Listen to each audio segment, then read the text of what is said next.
दुश्मन बनाने के लिए जरूरी नहीं कि आप किसी से लड़ाई करें, बस हक और सच बोले। बेशुमार दुश्मन आपको अपने ही खानदान में ही मिल जाएंगे। गम की जिंदगी में सबसे बड़ी अहमियत ये है कि गम दिल को बहुत नरम कर देता है। अगर गम ना होते तो इंसान पत्थर ही रहता। सोच समझ कर जिंदगी गुजारे, क्योंकि जो आज मिट्टी के ऊपर करोगे, कल मिट्टी के नीचे उसका हिसाब भी देना पड़ेगा।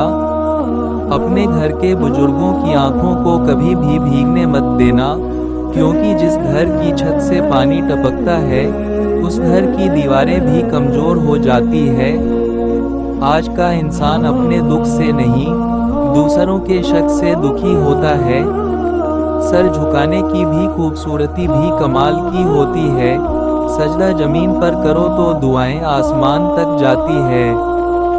कामयाब होने के 3 राज: कुरान शरीफ, दरूद शरीफ और नमाज। अगर वीडियो अच्छी लगी हो तो लाइक सब्सक्राइब कर देना, ताकि आने वाली वीडियो की नोटिफिकेशन आपको मिल सके।